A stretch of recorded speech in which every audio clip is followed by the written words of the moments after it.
नमस्कार, मैं कविता जोशी आप सभी का स्वागत करती हूँ हमारे YouTube चैनल आह्वान में। आइए सुनते हैं आज शाम की कुछ प्रमुख खबरें।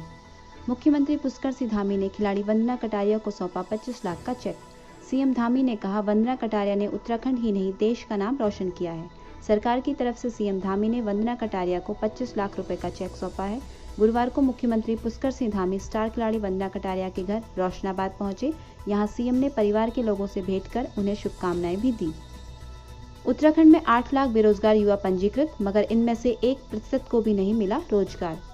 अपने भाषणों में नेता युवाओं से स्वामी विवेकानंद की राह पर चलने को कहते हैं, लेकिन इन नेताओं ने शायद ही युवाओं के लिए कुछ किया हो। हालात यह हैं कि उत्तराखंड में हर साल करीब 8 लाख बेरोजगार युवा पंजीकृत होते हैं, मगर इनमें से रोजगार 1% को भी नहीं मिल पाता। इस साल राज्य में अब तक 8 लाख में से केवल 1398 युवाओं को ही रोजगार मिला है। राजाजी टाइगर रिजर्व में साल दर साल बढ़ रही हाथियों की तादाद।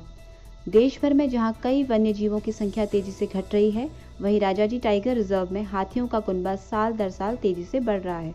वर्तमान में राजाजी टाइगर रिजर्व में 330 हाथी हैं, जो टाइगर रिजर्व के क्षेत्रफल को देखते हुए हाथियों की धारण क्षमता 225 से 105 अधिक है। क्षेत्रफल के हिसाब से यहाँ 225 हाथी ही रह सकते हैं।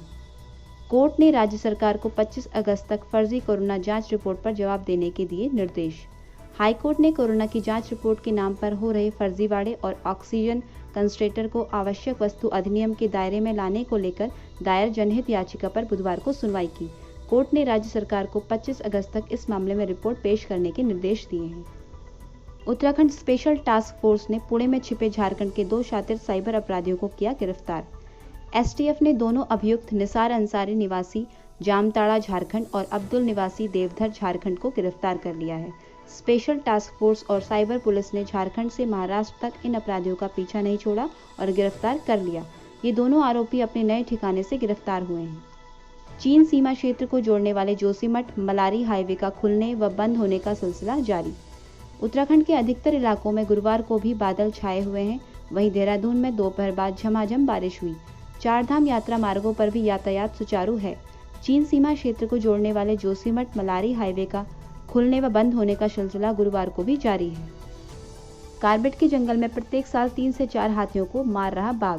बाघों के घर कार्बेट पार्क में हाथियों का भी कुनबा लगातार बढ़ रहा है, लेकिन चिंता की बात यह है कि हिरण, सांभर व अन्य वन्यजीवों को मारकर खाने वाला बाघ हाथियों पर भी हमलावर हो रहा है।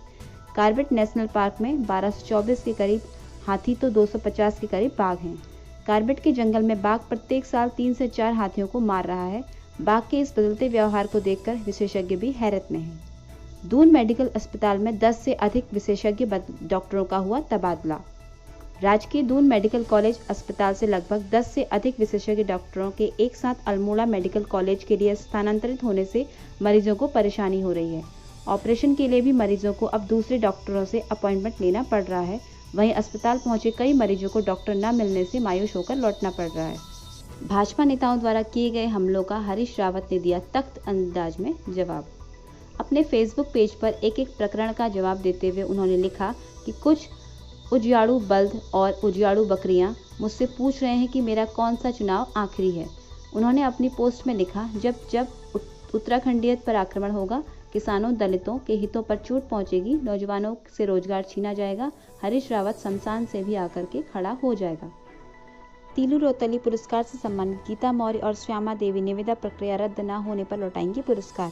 टेक होम राशन के लिए सरकार की ओर से ई निविदा मांगे जाने के बाद स्वयं सहायता समूह से जुड़ी महिलाओं में आक्रोश है। तीलू रोतली पुरस्कार से सम्मानित गीता मौर्य और श्यामा देवी ने सम्मान लौटाए जाने की बात कही है। वहीं ई निविदा प्रक्रिया को रद्द किए जाने की मांग को लेकर बृहस्पतिवार को महिलाएं बाल विकास विभाग कार्यालय के बाहर प्रदर्शन करेंगी। आज़ादी के लिए संघर्ष करने वाले योद्धा सिस्टम की बेरुखी से हैं आहत।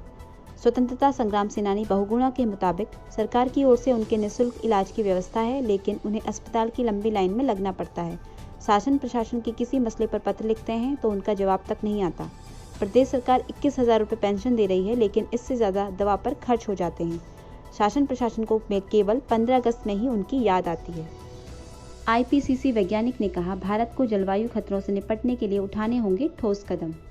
Inter governmental panel on climate change से जुड़े वैज्ञानिकों डॉक्टर अंजल प्रकाश ने कहा कि भारत को जलवायु खतरों से निपटने और उनके अनुकूल ढलने तथा उनके प्रभावों को न्यूनतम करने के लिए तत्काल कदम उठाने होंगे।